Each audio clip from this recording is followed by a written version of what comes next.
অতীতের জরাজীর্ণ লুণ্ঠন এবং দুর্নীতির বাংলাদেশকে একটি শোষণ মুক্ত ইনসাফের বাংলাদেশে পরিণত করা।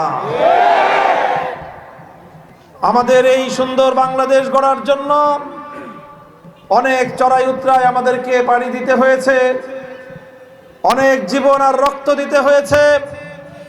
৭১-এর মহান মুক্তিযুদ্ধের মধ্য দিয়ে জালিমের বিরুদ্ধে মজলুমের যে বিজয় সূচিত হয়েছিল, দুর্ভাগ্যজনকভাবে মুক্তিযুদ্ধের পর থেকে বারবার বাংলাদেশের মানুষ হতাশ হয়েছে।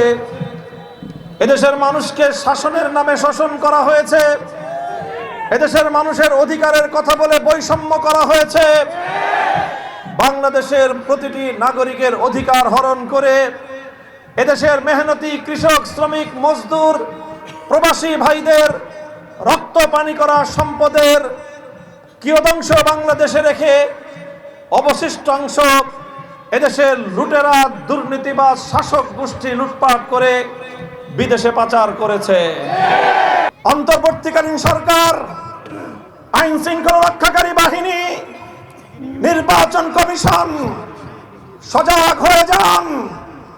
আমরা বিভিন্ন জায়গা থেকে তথ্য পাচ্ছি, আমাদের নারী গণসংযোগকারী, আমাদের ঘরে ঘরে মা বোনরা, আমার কলিজার টুকরা, আমার কন্যা মেয়েরা যখন আমাদের প্রতীক রিক্সা, দাড়িপাল্লা, শাপলাকলি, দেয়াল ঘড়ির প্রচারণার জন্য বাংলার মায়েদের কাছে, বোনদের কাছে যাচ্ছে, তাই তাদের এই নিরবচ্ছিন্ন শান্তিপ্রিয় গণসংযোগে ভীত সন্ত্রস্ত হয়ে সন্ত্রাসী কায়দায় আমার মেয়েদের গায়ে হাত তুলবার দুঃসাহস দেখানো হচ্ছে।